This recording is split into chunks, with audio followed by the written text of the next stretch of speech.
Quand on parle de performance en course à pied, on pense trop souvent que tout se résume à des adaptations physiologiques, c'est-à-dire qu'on parle de transport d'oxygène, on parle de filière énergétique, on parle d'utilisation de graisse. Mais il y a un autre facteur qui nous limite, un facteur que l'on néglige trop souvent, voire même que l'on n'envisage même pas, c'est l'adaptation mécanique de nos tissus musculaires et tendineux. Alors oui, je sais, je parle énormément de contraintes mécaniques en course à pied, peut-être un petit peu trop, mais je sais que certains d'entre vous n'en ont toujours pas entendu parler, parce que oui, jusqu'à aujourd'hui, on en parlait vite fait, par-ci, par-là, mais on ne s'est jamais attardé sur le sujet, donc aujourd'hui, on va en parler en détail, on va voir pourquoi ces facteurs nous limitent dans notre performance en course à pied, et surtout, ce qui nous intéresse, on va voir comment on va pouvoir agir sur eux grâce à l'entraînement. On va commencer par un tout petit peu de théorie. Rien de bien compliqué, juste le strict minimum pour nous permettre de comprendre la suite. Pour tout ce qui n'est pas nécessaire, c'est-à-dire les petites informations pas indispensables mais qui sont cool pour la culture, tout ce qui va être citation, tout ce qui va être source, je vous les mets en sous-titres pour nous représenter comment évolue un muscle. Un tendon, quand on leur impose une force, on va utiliser ce graphique. Quand on vient forcer sur un muscle, sur un tendon, il va s'allonger. Et plus on force, plus il va s'allonger, et ce, jusqu'à la rupture. Et ce graphique, justement, nous permet d'observer la relation entre la force qu'on exerce sur le tissu et l'allongement qu'on obtient. Et en fonction de l'évolution de la courbe, on va pouvoir en déduire les caractéristiques mécaniques du tissu qu'on observe. On va pouvoir observer s'il est raide, s'il est ductile, s'il est fragile, s'il est résistant, s'il est faible ou s'il est ductile, par exemple. Alors là, je vous ai donné plein de noms, mais vous n'avez pas besoin de retenir tout ça. Par contre, ce dont vous avez besoin de vous souvenir, c'est que le complexe muscle-tendon est un tissu viscoélastique ductile. Je vous laisse un petit peu de temps parce qu'elle est un peu dure cette phrase. Viscoélastique, ça signifie que l'ensemble muscle-tendon est un tissu qui est à la fois visqueux et élastique.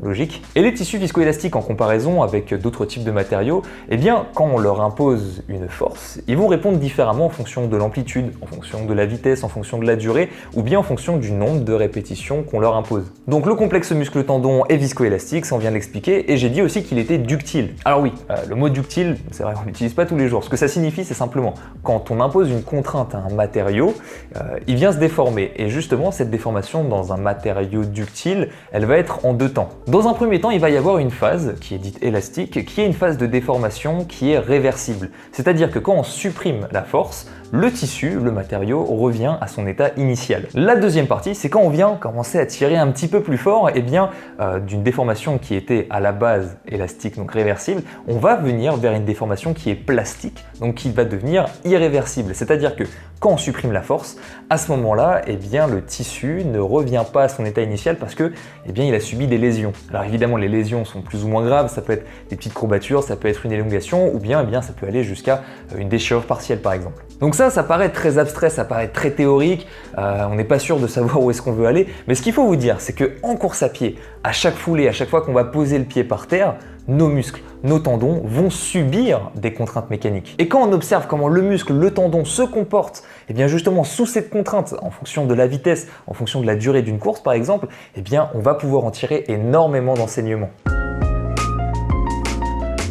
L'une des qualités qui définit un bon coureur, c'est le fait d'être économe. Quelqu'un d'économe, c'est quelqu'un qui, pour une vitesse ou une distance donnée, va utiliser moins d'énergie qu'une autre personne. Cette qualité en sciences du sport, on appelle ça le coût énergétique, ou dans le cas de la course à pied, running economy, si jamais vous cherchez des articles, puisque dans 99% des cas, ils sont en anglais. Concrètement, pour qu'on se représente bien ça voudrait dire que deux coureurs, par exemple, qui ont la même morphologie, le même poids, et qui ont les mêmes performances en course à pied, peuvent avoir des consommations d'oxygène à une vitesse donnée très différentes. Et cela signifie aussi que sur une course, le gagnant n'est pas forcément celui qui aura la plus grosse capacité de consommation d'oxygène. Bref, ce qui nous intéresse, c'est de savoir concrètement ce qui peut influencer ce coût énergétique. Et là, on va avoir trois facteurs. Premièrement, on va pouvoir parler de tout ce qui va être efficacité métabolique, on va pouvoir parler de tout ce qui est anthropométrie, longueur de tendon, de muscles, longueur segmentaire, osseuse, mais ces deux facteurs, ils sont principalement liés à la génétique. Deuxièmement, on va pouvoir parler de technique de course, puisque oui, la technique de course influence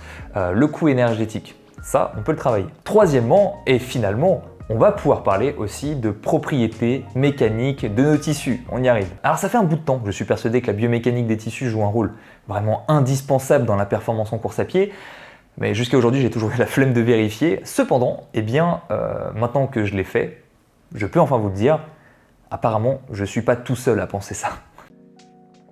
Je vais vous expliquer brièvement pourquoi c'est si important. Le complexe muscle-tendon est un tissu viscoélastique. Ça, on l'a dit, c'est bien rentré, je le répète juste pour être sûr. Eh bien, un tissu viscoélastique, il a une propriété particulière qui est ce qu'on appelle l'hystérésis. Quand on applique une force sur un tissu viscoélastique, l'énergie qu'il va renvoyer va être inférieure à l'énergie qu'on lui a appliquée. La différence d'énergie entre ce qui est appliqué et ce qui est renvoyé, c'est ce qu'on appelle l'hystérésis.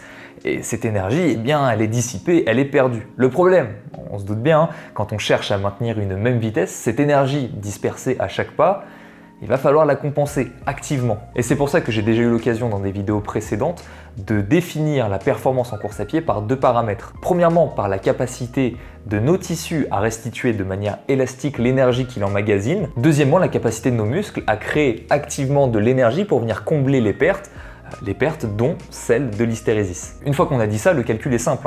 Plus l'hystérésis est faible, moins on a de pertes, moins on a besoin de compenser activement, et moins on a besoin de compenser, plus on s'économise. Vous aurez beau avoir une technique parfaite, si vos tissus ne sont pas capables de restituer le plus possible l'énergie qu'ils emmagasinent, donc le restituer de manière élastique, ce qui est sûr, c'est que vous fatiguerez avant les autres. En mécanique, tout matériau soumis à une force de façon répétée finit par fatiguer. Et si on est assez motivé et qu'on répète assez de fois avec une force minimale, le matériau finit par rompre. C'est ce qu'on appelle très logiquement le nombre de cycles avant rupture. On n'est pas obligé de faire compliqué. Eh bien nos muscles, nos tendons n'échappent pas à la règle, comme tout type de matériaux, ils finissent eux aussi par fatiguer. Si on continue à parler fatigue, il y a une deuxième fatigue mécanique à laquelle on pense un tout petit peu moins.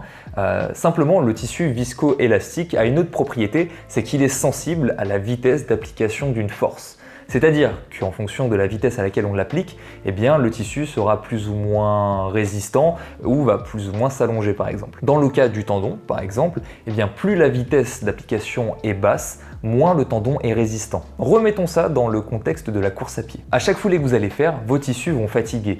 Et plus votre vitesse sera élevée, plus votre contrainte mécanique à chaque pas va être élevée et donc plus vos tissus vont fatiguer vite. Si on rajoute à ça qu'au fur et à mesure d'une course, eh bien on va commencer à fatiguer nerveusement et l'une des conséquences de cette fatigue, eh bien c'est qu'on va commencer à avoir un temps de contact au sol de plus en plus long.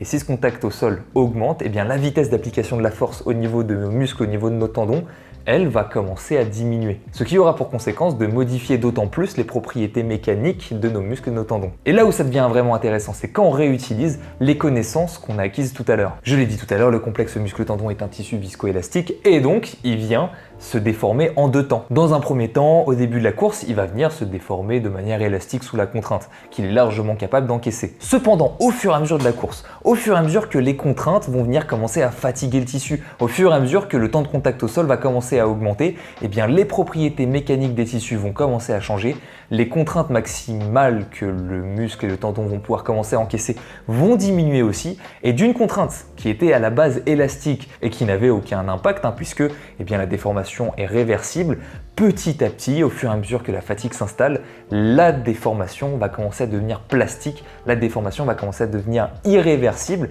et va commencer à créer des lésions au niveau du muscle et du tendon. Pour vous aider à illustrer ça, je vais vous prendre deux exemples qui, vous verrez, illustreront exactement ce que je viens d'expliquer. Premièrement, par exemple, sur marathon. Alors, la vitesse est assez modérée, les tissus sont très capables d'encaisser votre allure marathon, normalement, si vous êtes bien entraîné. Cependant, un marathon, c'est plusieurs dizaines de milliers de pas. Résultat, à la fin de la course, si vos tissus n'ont pas les propriétés mécaniques suffisantes, eh bien, la fatigue va commencer à les déformer de manière plastique et on va commencer à avoir des lésions irréversibles. On parle souvent de fatigue énergétique sur le marathon.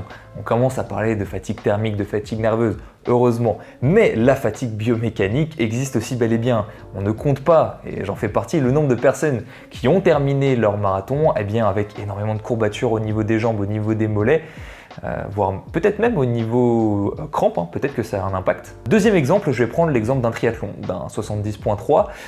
Pour ceux qui ont l'habitude de courir ce genre de course et qui ont aussi l'habitude de faire des courses à pied à sec, vous l'aurez peut-être marqué, le lendemain d'un 70.3, on est souvent moins marqué physiquement que le lendemain d'un semi-marathon. Alors que pourtant on a fait 90 km de vélo en plus. Ça s'explique assez simplement.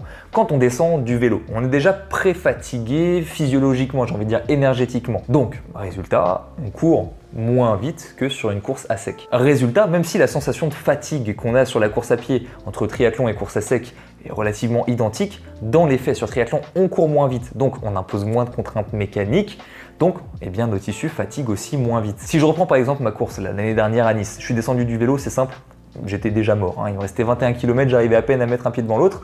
Eh bien, le lendemain, honnêtement, j'étais quand même relativement frais. Et c'est important de souligner que une fatigue n'en égale pas une autre. Et justement, même des fois, les sensations de fatigue perçues sont identiques, alors que les fatigues réelles sont très différentes.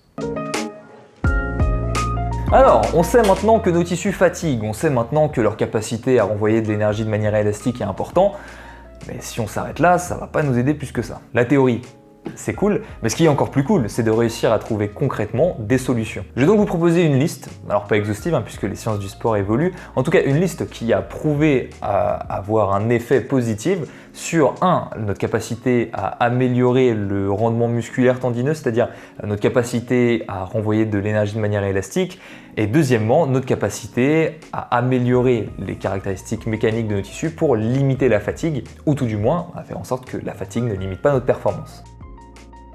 La première méthode est celle qui, d'après la littérature, fonctionne le mieux, c'est le renforcement. Et là, quand je dis renforcement, je parle pas de faire 250 squats au poids du corps, non. Je parle de faire des séries relativement courtes avec des charges relativement élevées. Alors oui, peut-être que j'en parle trop, peut-être que ça commence à saouler tous les triathlètes pure souche là, qui détestent mettre un pied à la salle de sport. Mais c'est pas moi qu'il faut en vouloir, c'est pas de ma faute. Si d'un point de vue remodelage des tissus, si d'un point de vue prévention des blessures, d'un point de vue augmentation de la force, d'un point de vue raideur musculaire et j'en passe, pas de ma faute si c'est ce qui marche le mieux. Bref, le travail avec des charges additionnelles sur des mouvements spécifiques et la volonté de progresser sur ces exercices au fur et à mesure du temps, eh bien c'est l'un des leviers pour augmenter et améliorer les caractéristiques mécaniques de nos tissus et donc pour améliorer notre performance en course à pied. L'entraînement pliométrie, si je devais résumer ça, c'est travailler son rebond. Augmentation de la raideur, amélioration de l'influx nerveux, et donc potentiellement amélioration du temps de contact au sol, on l'oublie pas, c'est aussi un facteur limitant sur la fin de la course. Bref, les bénéfices de la pliométrie sont nombreux. Les risques aussi sont nombreux, donc peut-être pas pour tout le monde, peut-être pas dans toutes les circonstances.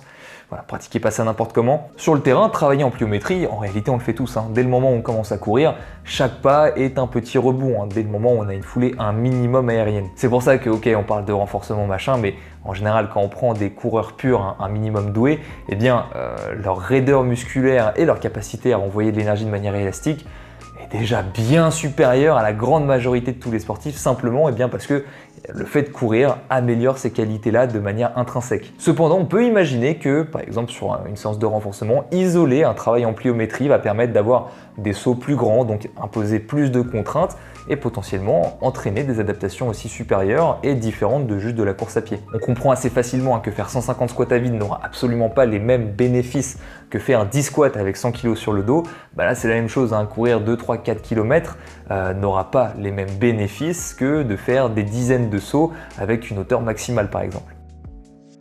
Ça peut vous paraître bizarre que je parle des éducatifs ici, et oui, je parle bien des talons-fesses, je parle bien des montées de genoux et tous les éducatifs de ce genre. Je vous l'ai déjà dit à demi-mot plusieurs fois, pour moi, les travails d'éducatifs au-delà de l'amélioration technique qu'on peut en tirer, c'est, et surtout d'ailleurs c'est avant tout, un travail pliométrique déguisé. On travaille sur la pointe des pieds, l'oscillation verticale est bien supérieure à ce dont on a l'habitude sur une course à pied classique, on travaille par intervalles relativement courts. Je sais pas pour vous, mais pour moi, ça ressemble quand même vraiment énormément à la définition de la pliométrie que je vous ai donnée juste avant. Et c'est pour ça que tant de coureurs amateurs se blessent en faisant des éducatifs. Ils pensent travailler leur technique, alors qu'en réalité, ils sont juste en train de détruire leur tissu, en train de leur imposer des contraintes énormes sans s'en rendre compte. Et là où, de la même manière que le renforcement, quand c'est instauré progressivement avec la bonne dose, ça permet de guérir quasiment tous les maux, eh bien, la pliométrie, c'est la même chose. Quand c'est fait, quand c'est mal dosé, ça fait beaucoup plus de mal que de bien. Donc, la prochaine fois que vous faites des éducatifs, posez-vous la question, est-ce que j'ai besoin de rebondir? Et si j'ai envie de rebondir, combien de rebonds je fais? Pour trouver la réponse à ces questions-là, c'est relativement simple. Il suffit d'observer la qualité mécanique de vos tissus et d'adapter la bonne dose vis-à-vis d'eux. Allez, la petite dernière pour la route. Vos tissus s'adaptent évidemment à chaque fois que vous vous entraînez à haute intensité. Du sprint jusqu'au seuil, pour moi, ils ont tous leur utilité. Si pour moi, la variété des entraînements est pour moi l'un des 3 piliers principaux et fondamentaux de l'entraînement en endurance, c'est pas un hasard. Et d'ailleurs, comme j'ai dit tout à l'heure, c'est d'ailleurs pour ça qu'il y a des gens sans faire de renforcement qui ont des qualités biomécaniques extraordinaires, simplement grâce à un entraînement en course à pied isolé. D'ailleurs, j'insiste très souvent sur le travail de sprint, qui pour moi est un mélange assez parfait entre un travail de renforcement et un travail de pliométrie. C'est vraiment le juste milieu et ça, impliqué directement dans la course à pied, on ne peut pas faire meilleur transfert. Bref, sur celui-là, je ne vais pas m'éterniser, vous courez déjà tous. Normalement, je n'ai pas besoin de vous convaincre que pour progresser en course à pied, la base, ça reste quand même de courir. Voilà, on a fait le tour du sujet. J'espère que j'ai réussi à vous faire prendre conscience de l'intérêt à développer les qualités biomécaniques de vos tissus. Si vous ne l'aviez jamais envisagé, franchement c'est cool, ça va vous permettre d'ouvrir de nouvelles perspectives dans votre entraînement. J'espère que vous allez mettre un petit peu de renforcement, peut-être un petit peu de pliométrie, peut-être même un petit peu de sprint, on ne sait pas. Quoi que vous fassiez, dans tous les cas, d'ici la prochaine fois, entraînez-vous bien. À la prochaine!